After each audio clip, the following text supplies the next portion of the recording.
Ngiyalibingelela njalo bathandekayo lonke kuzindawana ezahlukeneyo lapha likhona. Kusifundo sethu saleli ikota, kuleli viki sikusifundo sesikhombisa. Okhuluma lani ngumfundisi Umdali. Nginxusa laba engilawo bana baziveze. Salibona nezihlobo ezithandekayo, sibonga uNkulunkulu ovumileyo ukuthi sihlangane njalo kulona leli viki sitaticha okunye ngoKristu sikhangele impikiswano enkulu. Mina engikhulumayo ngoAmos Maforo. Siyabingelelwa sonke ngegama lenkosi yethu Jesu, sisamukelwa esifundweni sakuleli viki. Mina ngomisi esimhlanga. Salibonani babukeli labalaleli emakhaya.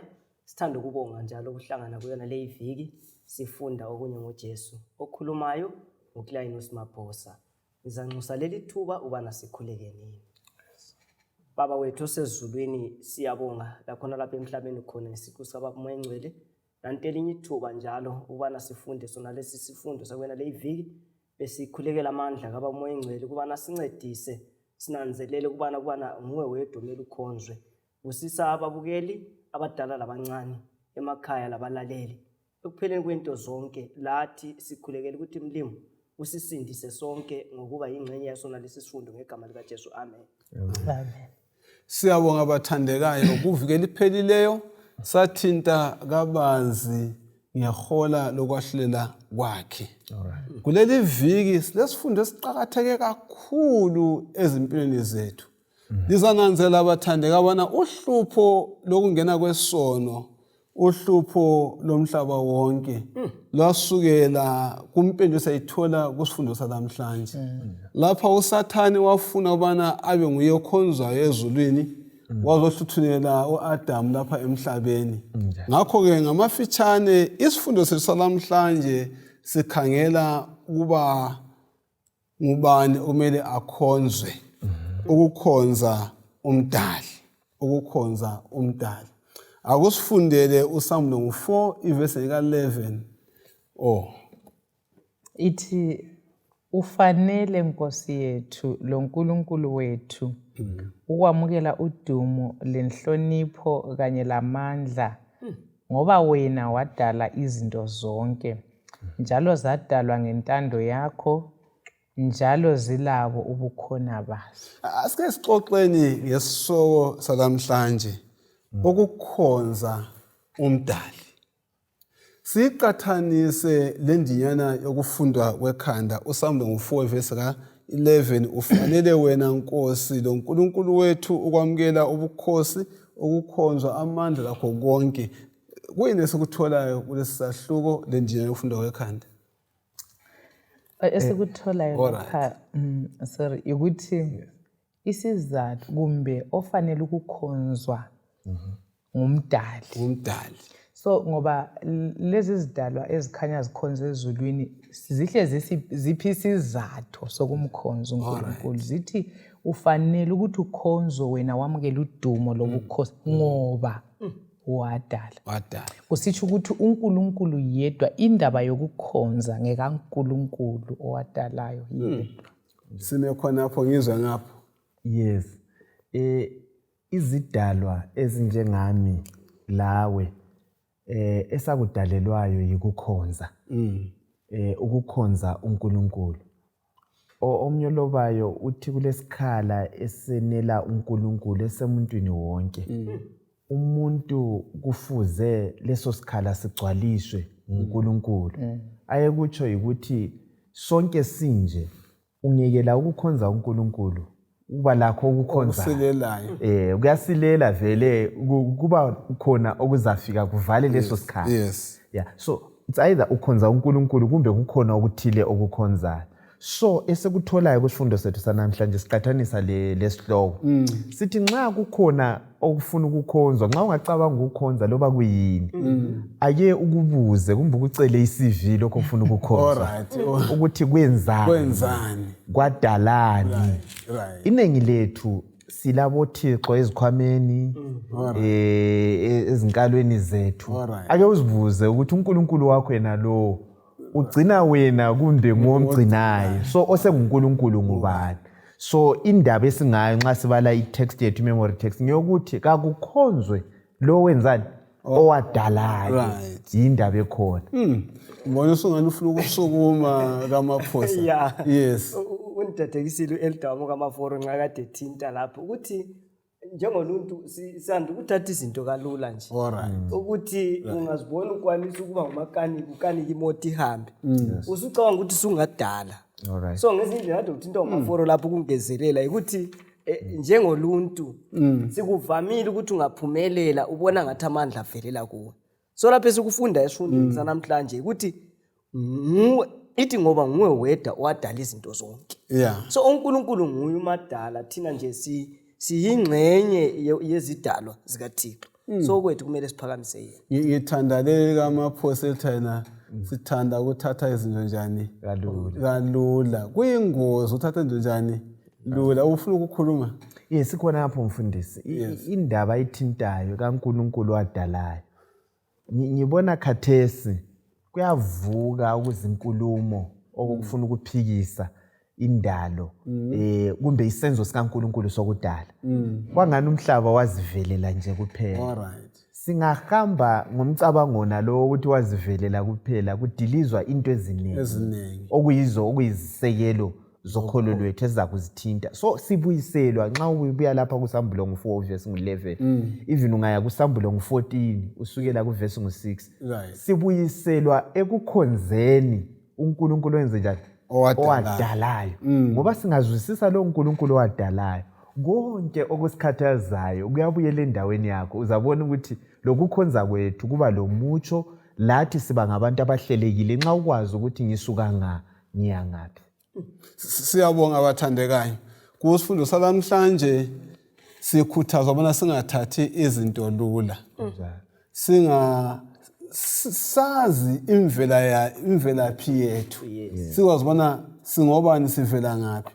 Futhi sizazi bona la nxa izinto zingani aziqedakali ngaphansi kwelanga uJehova akasilahlanga ukhona eduzane latha. Kusifundele uSambulo ngo1 verse lika9.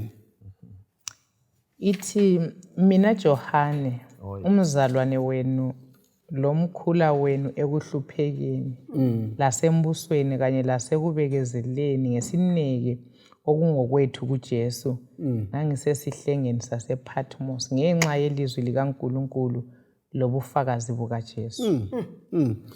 Uthena mina mzalwane wenu lohlanganela ngaphi ekuhluphekeni kwenu.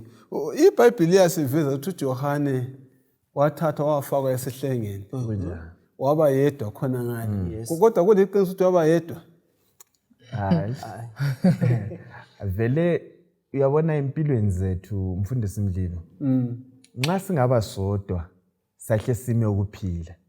Akula sikhathi sisodwa. Ilizwi lenkosi liye liuchaza nje ivesi sibala le wayengayedwa. Ukhona okuthiwa uNkulunkulu uEmmanuel okunguJesu okuthi ukuthi inkosi lathu uNkulunkulu lobani ulathi akasichisodwa manenga amavesi eBhayibhelini atshoyo ukuthi angike ukuchiya wedwa umama ngakhohlwa umntwana oncedisayo kodwa uNkulunkulu kafi wasikhohlwa uthi loba lingena emanzini lingene emlilweni sike sambona labafana abathathu bathi besemlilweni bethwele nzima la wenjani wayikhona elabo so lapha ngibona uJohane elaye uJesu eloJohane ekuhluphekeni okukhathazekeni kasitshisi sodwa sikhona lapho nje right uthi yena ngikhulume lokhu kini nguJohn 16:33 yes ukuba libe lokuthula emhlabeni liza kuba nani lokuhlupheka kodwa manini isibindi ngoba njani unqobile umhlaba so uJohane nalo ofana naye nguye futhi esimthole siyabhala uSambulo so wayengayedwa even wayesesihlengeni ngezinye indlela impilo ilezehlakalo akuthi ukuthi singakhonza uThixo izinto ziyahamba kuhle bese simhlanga kuyatshintsha kuvuke endlini izinto zingahamba kuhle kube namagodi kulezehlakalo kulenguquko ekuphileni kwethu kodwa kukhona ukuthi kasibambelele nini onguye owadalayo. Okay, Yes. ngicela ukuresponda kulokho mfundisi ukuthi yikho sokulahle amaKristu amaningi khona lokho. Yes. Imfundiso enjalo eyokuthi ungavela wamukela uJesu awusamelanga awuhlupheki, awufelwa uguli, awuthini. Kodwa nxa sinanzelela izifundo esiziqalisileyo lemuva zisivezela ukuthi sisempini enkulu okumangalisayo. Even uGenesis 3:15 uNkulunkulu wahle wadala ubutha. Uthi ngifake ubutha phakathi kwakho wena nyoka lo wesifazane. Kusitsho ukuthi ulaka lukaSathane ayeluthele against uKristu lo nkulunkulu yilulaka aluthela kulabo abazamkhetha uJesu. So siphakathi kolaka. So kumele vele sigule ngoba ulaka lukaSathane kodwa thina njengoba uJesu esinika isiqiniselo unqobile. Siyabo njana usutshilo ukuthi kulabantu abacabanga ukuthi ngaba umKristu ngasamela kanjani ngigule futhi ngiyabonga ukuthi selivezile ukuthi uJohane sesihlengeni uJesu kwamthiya kanjani yedwa wahamba waba laye khona ngale. Ngothi ngiqale ngifunde uIsaya 63 verse ka9 ithe kuhluphekeni kwabo konke uhlupheni kwabanjani konke uthiwa kabakhululwanga isigijimi loba yini wahlupheka kunye njani labo sindawonye wahlupheka kunye njani labo. Yes, kungenzeka yini ukuthi umuntu ayebona umbuso kaNkulunkulu engangenanga ehluphekeni? Yabona umbuso yeah ngithathekiswa ilapha indaba esingayo ngingakafiki lapho mfundisi. Uthi yena ungumngane ekuhluphekeni. Yes, yazi abangane abaningi vele nxa sokuhluphekwa asisanga ubabona. Kodwa lo ngumngane olathi lasekuhluphekweni ngamazwi akhe ukwathinta uMaphosa 16:33 uMateyu uthi zwanini kulumhlaba liza kwenza njani liza kuhlupheka. Johane 16:33 umhlaba liza kuhlupheka kodwa manini isibindi ngoba mina njani wayithi ngiunqobile umhlaba. Iqiniso kumpikiswano le esikiyo inhlupho zithiyene vele siza kungena ezinhluphekweni ngoba ngale nxa sesichaphile ingilosi siyabuza uthi ngoba ni laba yibo laba abadlule ukuhluphekweni ukushikashikeni komhlaba one way or the other ziyashiyana inhlupheko. Kanti mbani uthi uyajabula lapha emhlabeni lobu sidla kahle uthini kodwa akwenelanga awula kuthula umoya wakho awuhlalisekanga. Yikho uJesu sithi inhliziyo zenu mazingakhathazeki. So sonke umhlaba wonke kuyabubula akufuna inkulumo ufuna ukukhululeka. So engakutsho mphendula umbuzo wakho mfundisi sisempini akuvumi ukuthi singena singahlukuzekanga. Hayi sisempini esithi impikiswano enkulu. Vele before iCrown mfundisi kulesiphambano uJesu ikwaqala wathwala isiphambano simbone segqoka umqhele wobukhosi. Bengisathinta ekhuluma izinto ukuthi embalini ukuhlupheka siyakubona even uJohn.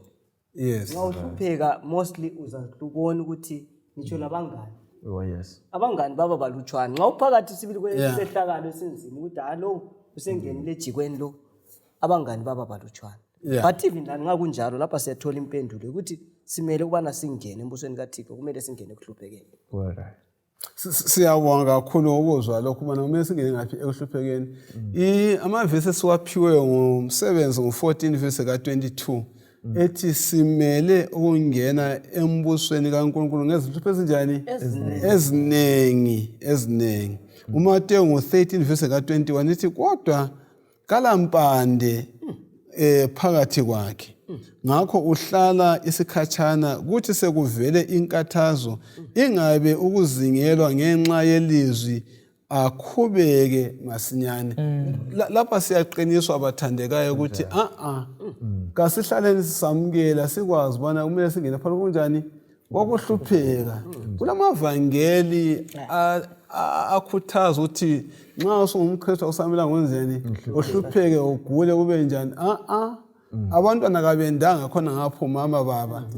Imali izinto kazihlangane ngokufaneleyo balezithupha kodwa abasebenzi kunenge ukukhathazayo kawulahlwanga kumele singene phakathi kokuhlupha ikakhulu ukuhlupheka ngenxa yomsebenzi kaNkulunkulu ayikhona ngenxa yezenzo sesinjani yes nxa akusifundele u1 Peter 4 verse ka12 kuya ku15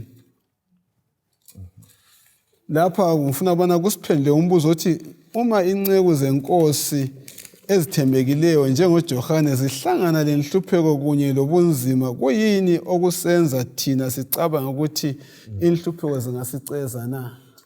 Verse 12. Jesu ethina Yeah. nxa libona bekwenze esihlahleni esimanzi Yes. pho kwesomileyo. Yeah. So nxa inhlupheko njengoba siyathinta ukuthi oJohane bangena kizo. Yeah. Lo mfowethu Jesu Yes. wangena kikho. So thina sizibona singobani? Ngifithizela amazwi akamhlanga lapha ukuthi kulenkolo yamavangeli la achiphileyo asekhona ukuthi awuyikuhlupheka usindisiwe hayi akunjalo sihlobo esithandekayo siza kungena kuzo inhlupheko kodwa asimeni isibindi ngoba osikhokhelayo unqobile. Yes. Ifunda kanje bangane bami abathandekayo lingamangaliswa yibuhlungu besilingo elibuzwayo kungathi kwenzakala into engaziwayo kini kodwa thokozani ngokuthi liyahlanganyela ekuhluphekeni kukaKristu ukuze lithokoze kakhulu lapho inkazimulo yakhe isibonakaliswa. Uma lithukwa ngenxa yebizo likaKristu libusisiwe ngoba umoya wenkazimulo lokaNkulunkulu uhlezi phezu kwenu. Siyabonga. Asike nisiye phambili ngakho ukukhonza umdali. Esimkhonza kukuhle, esimkhonza siphakathi kanjani? Kwezinhlupho. Andi isihloko sethu yena ukukhonza ubani? Umdali. Akusifundele uSamulo 14 verse 7. Ifunda kanje ngelizwi elikhulu yathi mesabeni uNkulunkulu limdumise ngoba isikhathi sokwahlulela kwakhe sesifikile. Mkhonzeni yena owadala amazulu lomhlaba lolwandle kanye lemithombo yamanzi. Okay, nxa silalela ivesi le sifunda ukuthi iluphetha njani udaba lwayo ingilosi yokuqala emva kokumemezela ngehola lokwahlulela igcina ngokukhuthaza ukuthi senzeni njengabantu. Inkuthazo ebuyayo ngokuthi ake nisikhonzeni. Asike nisikhonzeni uNkulunkulu owadalayo. Ngithathekiswe izindatshana mfundisi zama-astronauts laba baphuma phandle lapha besiyabona emkhathini phezulu khona ngale ezinyangeni bayafika. Uthi omunye eloba uthi wathi ephumile beku spaceship bebhoda umhlaba lo uthi wathi ebona akubonayo akulobayo kuphela wabamba ifoni iradio le ekhuluma labasemhlabeni wathi hayi nguGenesis 1 verse 1. Yes. Ekuqaleni uThixo wadala. Alright. Uthi nxa uphandle ekhuluma ethi ngeke wakuphika ukuthi kulomdali. Nxa ukhangela akulanto engaphonga kuba yingozi. Alright. Izenzakele kalele kanjalo. Yeah. Ingozi sihlobo zami ingozi ayila order. Ungabona into isile order isongozi. Ayisongozi. Yes. Yeah. So isihlobo esithandekayo ake sifundeni ukumkhonza owadalayo. Wayemfithizela lokho mfundisi. Yikuthi iningi labantu bangangani bayabalabala bangani bayafunda yibo abalandula uNkulunkulu bamphike ngokuyimfundo kwakhe umuntu enza okuyi-masters enza okuyi-PhD phela i-PhD yabusenza utatitsha okuningi ngokulutshwana awukafunda awukenzi lutho. So asiyeni kumdali isihlobo zami simkhonzeni ngoba nguye njani ofaneleyo ngiyofanele ukukhonza. Kumazwi kama-forum esisimhlanga usikhala uyisaya ngo-40 verse 26 uthini egcwalisa amazwi ama-forum ade ekhuluma ngawo? Isaya ngo-40 ivesi nga-26 ngizayibala la ithi phakamiselani amehlo enu phezulu libone ngubani owenza izinkanyezi leziyana na nguye ozikhupha njengebutho azibize zonke ngamabizo njani azo ngenxa yobukhulu bamandla akhe ngoba eqinile ngayikho leyodwa esilelayo. Yeah. Ungikhumbuza indlela uDavid amangala ngayo ukukhulu kaNkulunkulu obuvezwa ngumkhathi. Ngafunda uPsalms 19 uthi umkhathi uyaveza ubukhulu lemangaliso kaNkulunkulu. ngicela ukuthi ke siletheni lumcabango ukuthi iscience iyazama inature bekufanele ukuthi imvelo nxa ibikade itaditshwe kuhle bekumele incazelo yayo iveze ubukhulu bukaNkulunkulu obuveze elizweni. Alright. Kodwa kule bhuku endithandayo education lapho Ellen G. White abhala khona nge-science and the Bible. Uthi kambe uMaforuke wathinta abantu badeclare ukuthi uNkulunkulu kakho ngoba sebefundile. Ulwazi umuntu alalo lufiphele luncane kakhulu kulalokho uNkulunkulu akwenzileyo. But uthi lapha ku page 130 iscience ilama theories amaningi asereviziwe abekwe eceleni kwathiwa hayi yasithi anti mfundisi vele sikhula sasikwazi ukuthi ilanga libhoda lomhlaba. That was science for you. Yahamba iminyaka iscience now isisithi umhlaba yobhoda around the sun. So ngitsho ama inconsistencies ukungahambelani khona lokho kumele iscience sihle siyiprove wrong nxa isixabana lelizwi likaNkulunkulu loba kungabe imfundiso bani esikhipha ku creation account haya silahle nini. Oh yes. Siyabonga singakhohlwa bana sikhangela ukuthi ngubani omele sinjani simkhonze lapha sesitsheniswa indalo yakhe ayenzile njengokusho kwama-4 iCV. Siyabonga futhi ukuzwa ukuthi iscience ibimele ukuthi ngakhala indalo ibisiphakamisa uNkulunkulu. Iyavela kubana kwesisikhathi ayimi njani ndawonye. Ake ngikhangele lokho bathandekayo. Siyanxuswa kusambulo ubana sikhonze. Yes, siyanxuswa kuthiwa lolu nxuso lukasambulo lokugcina impande zalo zingaphi? Zisendalweni Genesis 1 kusukela khona phana ekuthini uJehova ekuqaleni uThixo wadala izulu lomhlaba yikho kusukela khona indaba zonke. Uyabona mfundisi ngiphanye ngakhumbula lapha ukuthi ngama 1800s uqala ukumenyezelwa indaba le uqiniswa indaba yona le yokuthi hayi buyelani endalweni likhonze owadalayo angithi phela kuthi kuvezwa indaba yona le uSathane laye uyaletha icounterfeit alethe okwakhe la okuyimfundiso bathi bona ngomnyaka ka1859 indoda okuthiwa nguCharles Darwin wapublish ibhuku lakhe elithi lona Origin of the Species. Elalikhuluma ukuthi izinto zavelela nga ilizwi likaNkulunkulu liyafithizela libuyisela ukuthi hayi khonzani owadalayo izulu lomhlaba owasidalayo vele umuntu omkhonzayo ngowakwenzelayo okuthile ongeke wakwenza wena. So sibona lapha uSathane eletha imfundiso ezijene konke lokho esikuzwayo esikubonayo ikakhulu impikiswano yokuthi umhlaba wadalwa ngensuku eziyisithupha kumbe into eziyisikhombisa. Abantu bayakuphikisa konke khona lokho. Ungakudiliza khona lokhwana mfundisi usuza khonza okwadalwayo. Njengoba sivumelene siqalisa ukuthi umuntu vele umele akhonze okuthile.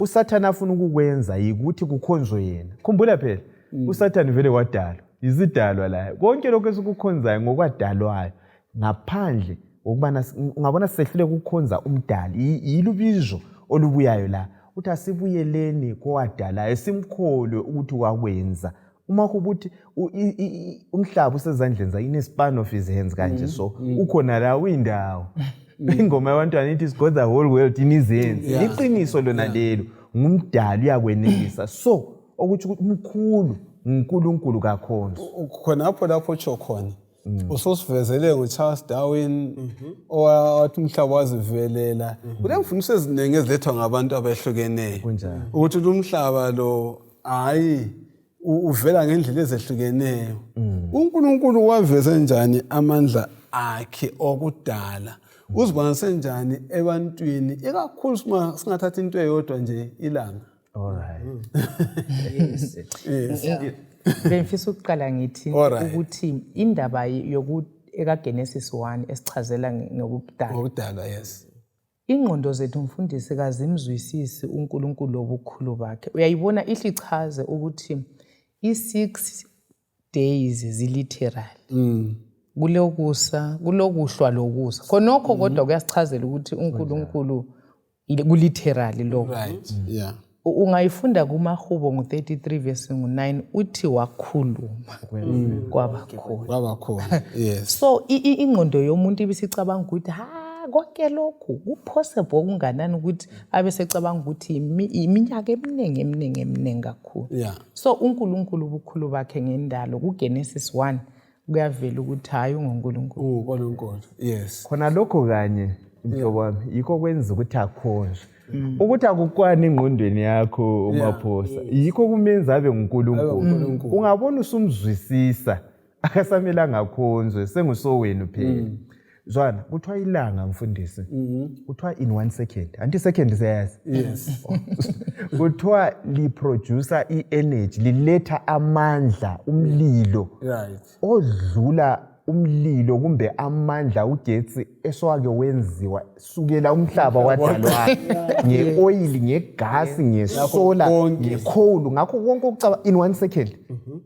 Bese kuthiwa imhlaba yethu yonke le imhlaba lo ingaba yi1 million ingena elangeni. Alright. Bese kuthiwa ilanga yinkanyezi encane kakhulu kunezinye ezinkulu kwedlulani wayithi ngizama ukuveza ubukhulu bukaNkulunkulu somela khona ngela kukwani la angeke kwakuimagine umnyaka wakhona bazi bathi ngama light years ngoba akubaleki uNkulunkulu lo. Lo umngani wami oyengumphathi isikole lapha nesolo sokonxumalo wayekujwayele ukuthi Nilo ufuna ukwazi ukuthi uNkulunkulu kangakanani. Ungakhali into ezinkulu kakhulu njengobondlovu lani akukhale nje ubunyonyo nje kodwa. Alright. Uzathola ukuthi khona kuncane kangakana kulamaphathana akho kulenyawo konke kukhona phakathi. So ngithi uqaleni ekhona ulizwe. Yena lo lizwe wayenguNkulunkulu. So izinto lezi kwasekuqaleni into lezi ziqalise ekuqaleni. Ufuna ukuthi sithinta indaba ye-evolution ukuthi imfundiso yabantu iyatshintsha ngamanga. Yes. Okuliqiniso kumele sibuyele eBhayibhelini. Genesis 1 verse 1. Ekuqaleni uNkulunkulu kanjani? Wadala. Singabuyela futhi la ku John 1 verse 1. Ithi yena ekuqaleni wayekhona ubani bantu? Ulizwe. Yes. So khona lokho kuphela kuyasivezela ukuthi zonke izinto senziwa nguNkulunkulu. So balaleli lababukeli asigqileni elizweni. Endengelizwe ke ngafunda ukuthi kulenyoni mfundisi eyenelisa ukuphapha for 6 months. Ungazakilende. Uzibuza ukuthi idla ngapi isustainwa kweni. So uNkulunkulu umkhulu yesabeni. Kanti bona lo ukhulu kaNkulunkulu bathandekayo lo mhlaba lo esikuwo uveza njani uthando kaNkulunkulu kithi noma nje sintwana nje uma siqathanisa lobubanzi lobukhulu bomhlaba kunjalo sizintwana njengani sizintwala nje kodwa uKristu wasifela. Yes. Lo uthando olujulileyo olungazwisisekiyo oluyimfihlakalo. uJesu uyasithanda sihlobo esithandekayo. Omnyolobayo uthi Maphosa lokho kwakungaba nguwe wedwa. Ungaka umfishane ungaka Maphosa. Unguwe wedwa le umlimo wayezabuya kufela. Akadingi abantu abaningi billions of people kuthiwa uthando lwakhe luso personal. Uyakuthanda mlilo uyakuthanda uwedwa njalo uyasithanda endulesikhathi lathi. Lesikhathi lathi uyasondeza kithi. Usondele kangaka ki kasoNkulunkulu okhathana. Usungisa kumsebenzi 17 verse 27 akahlasibaleni njalo sesithiwa soNkulunkulu njani okhathana uNkulunkulu ongapi oseduzane lezimpilo zethu. Asike sikuze ubuduze bakhe ukuthi kunjani. Yes. Iverse ngo27 ithi lapha uNkulunkulu wakwenza lokho ukuze abantu bamdinge. So uNkulunkulu wakwenza lokho ukuze abantu bamdinge lokuthi mhlawumbe bamfinyelele bamfumane loba nje uvele engakhatshana komunye lomunye wethu. Nansi indaba eqhakathekileyo. Noma nje engakhatshana ngapi omunye lomunye wethu. Yes. ungomunye useceleni lapho kakhatshana lawe kanti lo se-America kanjani kakhatshana laye kutshoni khonokho yabona lokho kuyasincedisa nxa ungena ezinhluphekweni loba kuyini kulabalaleli abahlukumezekileyo abahlutshwa yizihlobo kungaba ngumkakho kungaba ngabantwana kungaba senkonzweni abantu bahluphekile bekhohle ukuthi hayi ukhona oseduzane ozwayo uzwisisayo uzofika esigabeni sokuthi ufuna ukuthatha impilo yakho ungababuza abaningi abake bafike kumcabango nalowo ukuthi acabanga ukuthi akulonzwisisayo akula ofuna ukuncedisa ivesi kumbe lamavesi la esilawo athi uNkulunkulu useduze uyazi uNkulunkulu uyasizwisisa ukudlula indlela thina sizwisisa ngayo yikho Jeremiah sithi inhliziyo yakho kambe ngibani ongaba yazi lo mnikazi wayo kayazi kodwa uNkulunkulu uyayizwisisa uDavid abesekhala ethi hayi dala kimi inhliziyo enjani bakithi entsha so sihlobo esithandekayo uJehova lo oseduze uNkulunkulu wethu lo omkhulu kangaka kuthiwa abingoma yabantwana ithi so big, great, yet small enough to fit in my heart. Uyabona uNkulunkulu wakho uthunjani umkhulu esimbabazilela laphana kodwa uyenelisa ukube angene enhlizweni yakho ahambe lawe aphile lawe azazwisise azikhathaze ihubo lika 8:4 uPsalms 8:4 uyamangala uDavid uthi kanti umuntu yini ukuthi uzuzikhathaza ngaye kangaka uzoba mncane kangaka kuzingili kodwa uyazikhathaza ngaye uNkulunkulu ama-affairs oluntu uworried kakhulu ngawe uyazikhathaza ngawe ufuna ukuthi konke kuphelele kugcwalise so uNkulunkulu kafanele umuntu omlilo laba bengave bathola okuyimadlana lokuzimoto ukuthize sengikhohlwa baye abantu sengile class yami bengifuna ukuthi lokho okuthintwa ngumaforo kudiliza umcabango enye theory edeism ukuthi uNkulunkulu wadala umhlaba wawushiya izinto ziyazenzakalela ungafunda uverse 28 ka-Acts 17 uthi in him we move and live and have our being kusitsho ukuthi i-moment ithutshana linye ngalinye loku-exista kwami licontrolwa libanjwe isandla sikaNkulunkulu and khona lokho kusinika ithemba elokuthi loba kuyini kungabe ngigula kwesikhathi siyadiagnosa ngeminye imikhuhlane sihle siphela ithemba but nxa ngikwazi ukuthi uNkulunkulu izinto zonke uyazazi futhi ulamandla phezu kwempilo yami kuyangipha ithemba lokumthemba othi ngisho ngifunde isihlabelo ingayi kathana ngicela ukubamba mfundisi nxa uThixo wakhipha abantwana bakwa-Israyeli eGibhithe ekugqilazweni nasindaba mkhulu kanganani njalo kamafuro kade thinta kule ingoma ekhuluma ngokuthi uNkulunkulu mkhulu ngazi ucabanga ngiphi intaba la uNkulunkulu mkhulu so ngiyekuthini imicabango ekade thintwa ngizikhulumi lapho ukuthi singazicabangeli vele ngasicabangela ukuthi uNkulunkulu useduze lathi njengoba wabaseduze nje abantwana bakwa-Israyeli bengifuna ukuqinisa indaba elitsho lapha ngohlabelo 139 verse 15 kusiya ku-18 ithi yona amathambo ami ayengafihlekanga kuwe lapho ngangisenziwa ekusithekeni ngibunjwa ezindaweni ezizikileyo zomhlaba amehlo akho angibona ngingakabunjwa zonke izinsuku zami zalotshwa zilotshelwe mina zingakenziwa zingakabi khona lokuba khona imicabango yakho nkulunkulu inzima kimi bukhulu kangaka ubunengi bayo lo ngumuntu ohayayo ebabaza unkulunkulu ukuthi ngingakabi khona wena uvela njani konke lokho kukhomba ubuduze kwaNkulunkulu ngaphi emuntwini munye ngamunye bathandekayo kanti lona ke bathandekayo uma sifunda uRoma 8 verse ka1 ulani ubana asifundise khona ngendaba yendalo yes Roma ngiyifunde yes Roma 8 ivesi 1 ngakho khathesi akusekho ukulahlwa kulabo abakuKristu Jesu ngisuka ngaphambili kakhulu ebengifuna yona leyo ngiright uRoma 8 verse 1 yes sikubeka bucace ukuthi indaba le ekaNkulunkulu owadalayo right kule vangeli phakathi singasusa indalo sesisusa ukuwa komuntu ukuwa komuntu kuletha esiyithi lusindiso angithi insindiso kuJesu so andabona into yonke le iyahambelana ungabuya lapha uyabuza uRoma ngo8 verse 1 actually uyatsho uthi akusena kulahlwa kulabo abangubani bakithi so indaba yokulahlwa ibuya ngemva kokwahlulelwa ijudgment so nxa sikhuluma ngokulahlwa sabe sahlulelwe so nxa sikuKristu thina asisena kulahlwa angithi phela so asimethembe so izindaba ezinhle lezo izindaba ezinhle asithembeni uJesu sibe kuJesu asisena kulahlwa sahlulelwe ehlangothini lokusindiswa uJehova oseduze kangaka kithi usesenzele konke kuze sinde right uma sikhangele udaba lwengilosi yokuqala kulokuhambelana kuphi kokukhuluma ngakho ivangeli eliphakade ihola lokwahlulela lokukhonza uNkulunkulu umdali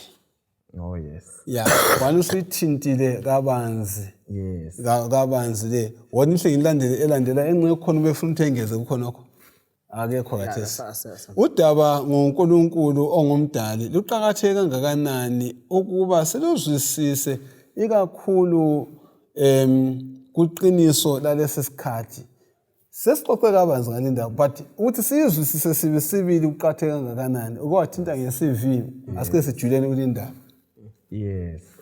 indaba yokuzwisisa ukuthi uNkulunkulu ungumdali uyabona kuqhakatheke kangakanani amaqiniso esilawo khathesi rather indlela esiphila ngayo okusungulwayo ukuqaliseni ngakhumbula endalweni lapha ungasebenza ngeviki ekudaleni uphuma le Sabbath ubuye kusungulwa uNkulunkulu uthi asenze umuntu ngomfanekiso wethu wadala owesilisa lowesifazana wasungula umtshado ungasusa indaba yokudala konke khona lokho kuyadilika bengingaletha even ekusunguleni kubuye indaba yomsebenzi uthe sedala umuntu kasebenzi ingadi ungasusa indaba yendalo usala ulamavila angafuni imtshado angafuni ukugcina usuku lwenkosi uSabbath konke lokho ungakunanzelela uSathane ulwa lakho nxa kungasasetshenzwanga akusela mnikelo akusela okwechumi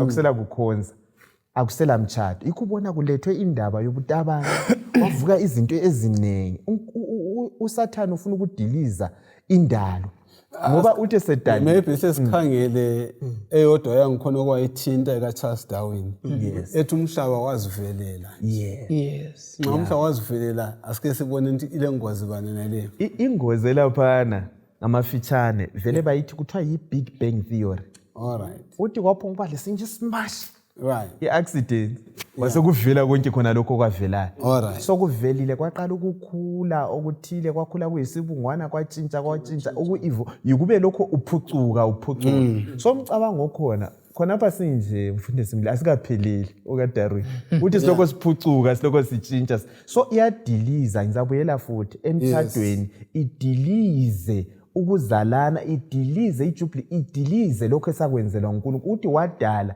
umuntu ephelele ungabona sokudilize khona pha ku-athaka ichurch ngokwayo akusela bandla akusela ndingeko yensinto uyabona ukusisana akusela ndingeko yokuthi thina siye kuJesu ngoba sizathi hayi umuntu uyazingconoza uzaba ngcono umuntu uyaphucuka kuza kuba ngcono kanti sibabhizi ngicina ngalokho abantu bathi sifuna ukuyanqoba imazi kuthiwa sizabaleka umhlaba lo uyaguga vele sizabaleka sithuthe siyengena ngakumazi sihlale khona so udiliza i-dependency yethu kumdali kuNkulunkulu sithi siyazenzela izinto but akusoke kwafa kwenzakala umdala akayikuthula kusonakala kanje uyaphuma uMichael alright so bengifuna ukungezelela umaforo kuloko ukuthi uSathane uqaliseni vele alwisana lakho yokukhonzwa ibuNkulunkulu bukaNkulunkulu so angavela diliza indaba ye-creation isilethela ukuthi umuntu wenziwa ngomfanekiso efanana loNkulunkulu i-creation ithi umuntu usuke phezulu uze phansi kumele abuyele indaba yakaDarwin ithi umuntu usuke phansi uya phezulu so kadingi lutho so indaba yakhona ihle isuse isiphambano Yeah, thank you. isuse ifoundation yesiKristu kutsho ukuthi lesikukholwayo kuyize nxa kuyikuthi sizayisusa indaba ye-creation day ngoba utsho ukuthi uJesu kasimdingi kutsho ukuthi thina singaba ngcono kutsho ukuthi siyaphezulu siyaphezulu siye attain lokho esingaku-attain kodwa indaba ye-account ye-creation isinika kuhle ukuthi uNkulunkulu ngubani singobani and injongo kaNkulunkulu ngathi iyini. Yazi Umdali ungikhumbuza yazi imfundiso esikufunda emakholeji kunenge aliyakhumbula okunye kurayise kufunda esikolo sitshane lakho kufanana yayibona le kuthiwa i-Maslow's hierarchy of needs yabona isukela ngayisiya ngayo uzofika phezulu sokule self actualize awudingi uNkulunkulu yikuthi ungayidaditha kahle kahle konke lokho kulethiwe ukuthi kususe umcabango wokuthi thina asikho independent si dependent ukuthi asimdingi ungaziphucula mfundisi Umdali ungaziphucula ube ngongcono ngemfundo angithi phela konke lokho kususa uNkulunkulu endaweni yakhe so zihlobo ezithandekayo asazini ukuthi sadalwa leyana sike sayikhuluma last week indaba yokuthi kulokwahlulela singakukhohlwa kona lokho ukuthi kulokwahlulela okwenzakalayo khathesi esiza uza lo mvuzo wakhe ukuzokunikeza izidalwa zakhe ezilibumba lezandla zakhe so singalahlekelwa yilokho esimele sikwenze thina sizidalwa umsebenzi wethu yikukhonza sihambisa leli vangeli gospel indaba ezimna sitshela abanye ukuthi maye umhlaba lo usengozini sukani khona ngapho libuye ekusindisweni uNkulunkulu omkhulu kangaka uyasithanda so nxa sikhangele sesifundo kusona sesigaba le mfundiso eningi idinga bona sithathe lula amazwi eBhayibheli anti sithe siqalisa uMaphosa wathi ukuthi abantu bayathanda ukuthatha izinto njani lula kalula bangafuni bakhangele lapho abavela khona so iyathanda bona sithathe lula iqiniso njani lokudala sikhona lapho nje sengayikashana sorry sikhangele ukuthi indaba Genesis 15 iyabe ingasekho kuwathinta uMrs Bani Mrs Mhlanga indaba yesiphambano iyabe ingasekho so indaba yesiphambano mina ngasisusa ngoba sebesingasakwazi ukuthi sasuka ngayo isono sangena njani so khona lokho sikuthola eBhayibhelini ngamafitshane nxa umhlaba wazivelela isono siyabe singena njani akula sona nxa engadalanga akudingeki ukuthi azosindisa andawona imagnitude yakhona ukuthi sithi umdali lwesithe umkhulu kangaka nangu uMaphosa nangu uMhlanga sebesukile entandweni yakhe ubengadala futhi kodwa wasekhetha ukuthi laba nizabuya ngizobafela ngizakuthatha indawo yabo substitution leyana mina yime sokulisela yime sokuyisifebe angithi phela sengisifa andabona uthando lunga yikho kudilizwa ngosikwathini ukuthi uSathane alwa layo ngubani ngutshe so singasusa umdali creator akusela redeemer akusela msindisi sokudilike konke yintikiswano enkulu lapha ekhona bese ngathi ukuthi kulengozi bani maqondana lokekethisa lokuchiya ukukhangela umdali iBhayibheli lisikhanyiselani kusiphambano ngenxa leyo nto sesisakhuluma ngakho sikhanyisela ngesiphambano isiphambano senza sigcwalisane kundalo kaNkulunkulu uthando olumangalisayo mfundisi umdali olothando obekezelayo ongenza loba kuyini into yabona nxa kwathatha impilo yomdali ukuthi afe ukuzahlenge wena lana luthando olumangalisayo akulathando oludlula lona lolo yikho sikuveselwayo isiphambano ukuthi uJehova ukuze avikele indalo yakho angenza loba kuyini ukuze umuntu asindiswe siyabonga ufuna ukukhuluma ngezinye indlela isiphambano umhlabelelo wanti silokuphila uJesu wathi ngibheke singananzelela ukuthi esiphambanweni vele khona phana kulezinto esizithola esizifunda esiphambanweni anti sithole indaba yokukhonza ithi sikhonza uNkulunkulu kuphela then sokubuya indaba yobudlelwano babantu kwathinta amaforo ukuthi kade sokungathi kuyayehla ukuthandana kwabantu yikho sithola ama cases okubulalana kwabantu khona lokhu kuyabe sokususu uNkulunkulu ngoba uthando emuntwini kazabe sonjani selungasekho but isiphambano sona siveza ukuthi uKristu kumele uthandane ube lobudlelwano lomakhelwane wakho ube lobudlelwano labantu abaseduze anti sikhuluma ukuthi uNkulunkulu useduze ube lobudlelwano labantu abaseduze kwakho so isiphambano singasikhipha ukuthi netheory lezi kade sizithinta ezabantu okusho ukuthi phela ukusindiswa kwethu angeza ke kwakho yes uyabona mfundisi ungaye esiphambanweni isotsha lela centurion wathi emkhangela uJesu esiphambanweni lenga owangamadolo wakhona akuvumi ukuthi esiphambanweni wekele ukukhonza ungafica umbone kahle elenga laphana umdali ilanga lehluleke ukumkhangela lakhonza umhlaba wehluleke ukumthwala wakhonza wanyikinyeka sihlobo esithandekayo esiphambanweni siyakhona ukuyakhonza kakukhonzwe umdali isiphambano sisilethela umdali wezulu lomhlaba elenga khona phana phakathi komhlaba lezulu emanyanisa ebuyisela ubudlelwano bomhlaba lezulu elenge khona phana sibona ngizama ukuthi ngithi singakangeni kakhulu ngokujula esiphambanweni ikakhulu ngokuzwisisa imfundiso kaMdali esibizwe bana sinjani simkhonzo njengebandla sibizwe bana senzeni nxa ule mfundiso ezinje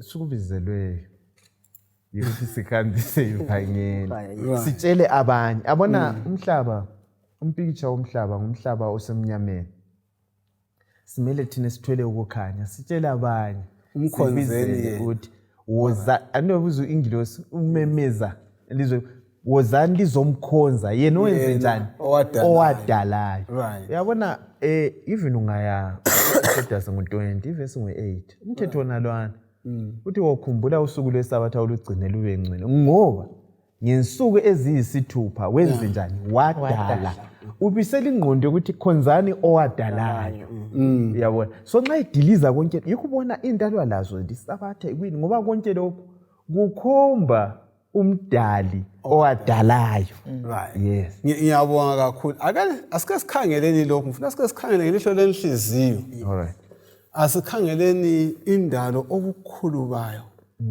izintaba ilanga inyanga izinkanyezi obukhulu bayo ngobubanzi bayo sikhangeleni okubonakalayo kunjani lokungabonakaliyo kodwa sithi sikukhangele kunjalo sesibona ke umdali elenga esiphambanweni haleluya dalela ngaphi kuzwiseka kanjani lokho ukuthi engumdali enjalo ake lintshele ukuthi ukuzwisa kanjani ukuthi umdali wezinto zonke ezibonakalayo njani ezingabona alenge esiphambanweni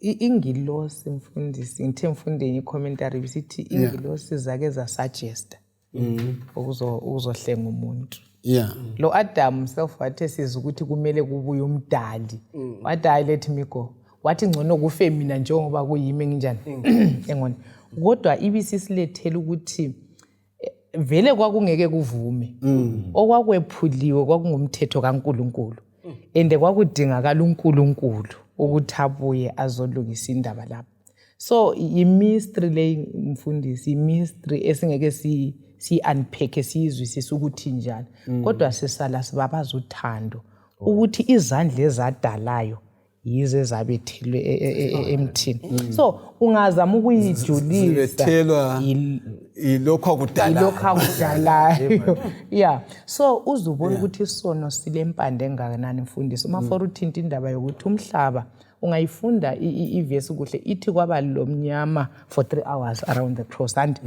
ilanga lala ukuthi umdali limkhangele yes yeah ngoba ithi waye naked ethenga umhlaba so umuntu kodwa ngithe ngifunda kuthiwa abadlula bemthethisa ukuthi lindoda ibizenzayo nebengani bikhulula abantu yehle kuzo so mina khona phana ngihlangabona ukujula kwesono ukuthi inhliziyo yomuntu iyawoma ifike ngayo kodwa kunjalo umdali wathwala isono wabhadalela abantu inhlawulo singakakhomenti saphambili ngicela hlasifundele kuJohane ngo19 verse 16 kusiya ku30 usuvuya lo Colossians 1 verse 16 Okay, Johane 19 19 verse verse 16 ithi ekugcineni uPhilathu. Awuzwabala wonke amaningi kakhulu zabala nje amalutshwana kona.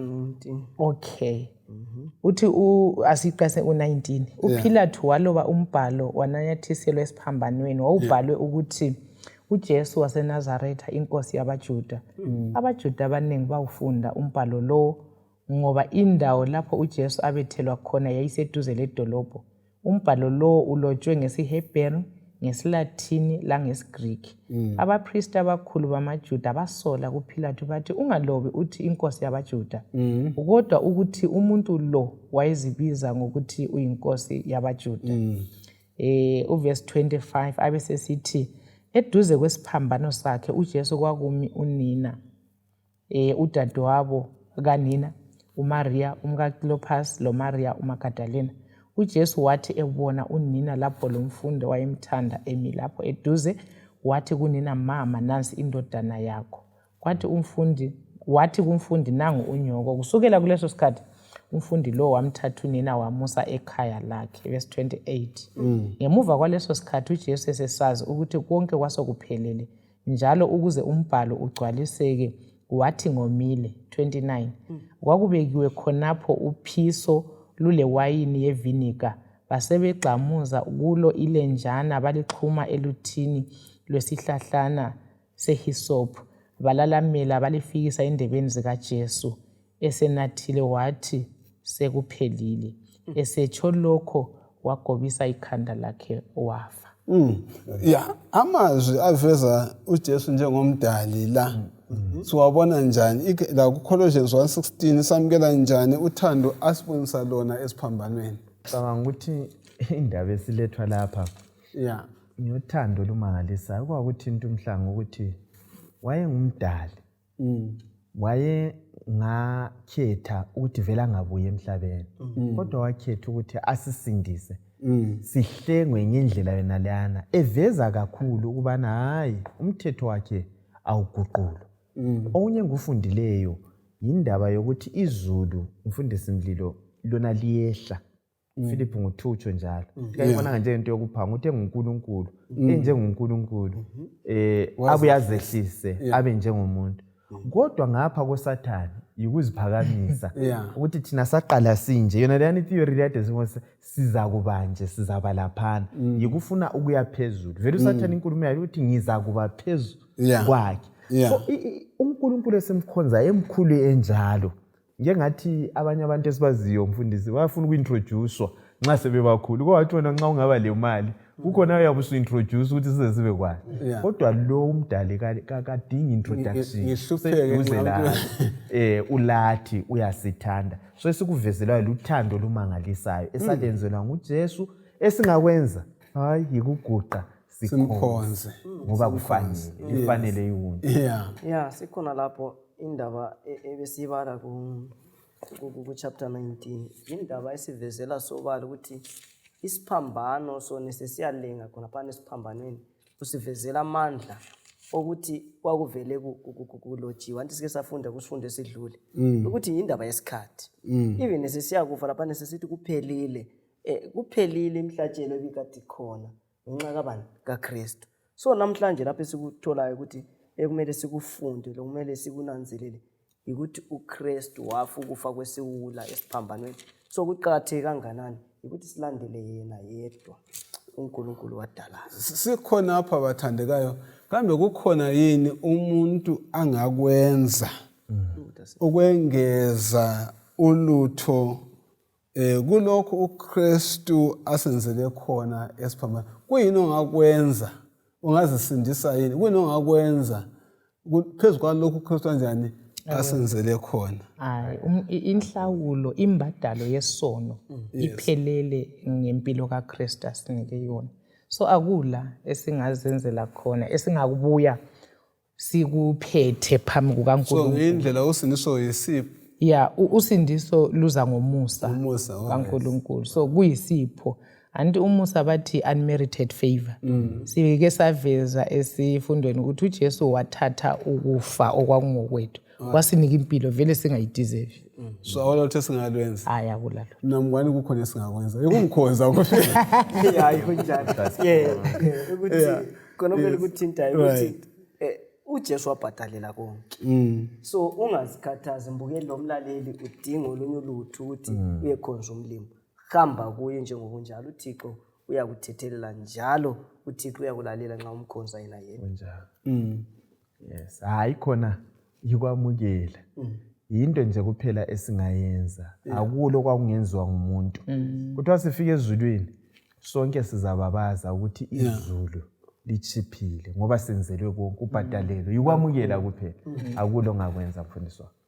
Yeah. Alright. Kungenxa yani uba lo mhlaba wadalwa nguNkulunkulu. Ubambeni lokho.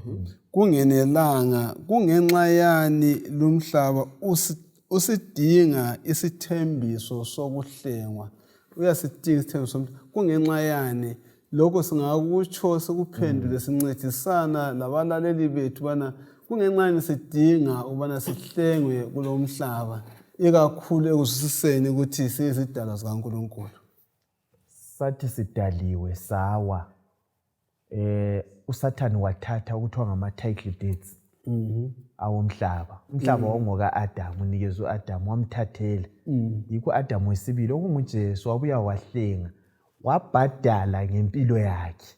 Angithi phela, yes, wabhadala ngempilo yakhe wasihlenga. So umhlaba ukuze sibuyiselwe lapho esibuyela khona yinto emthethweni esithi ku-legal okwenzakalayo kwakuyi-transaction e-legal kwabhadalwa kwenela saba ngabakaNkulunkulu impela. So siresponda ngokumkhonza ngesenzo asenzele sona. Sizwe uma Amos sithi kaAmos kumafitshane.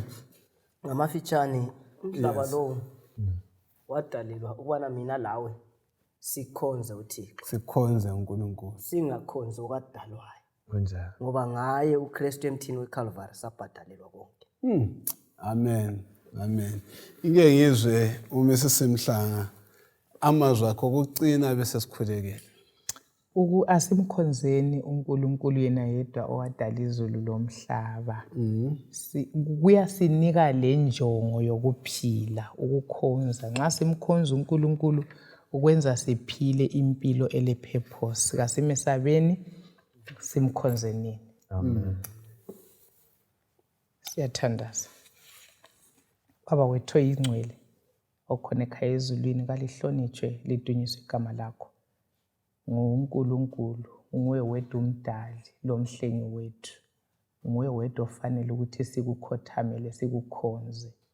Sibonga sona lesi sifundo, siphile ensukwini uSathane sevoxe yonke into wasisuse kukukhonzeni, sathemba izinto ezidaliweyo, sazethemba sasuka entandweni yakho. Siyabonga ukuthi ngalona leli lizwi lasona lesi sifundo usibisele endleleni. Nguwe wedwa ofanele ukuthi sikukhonze.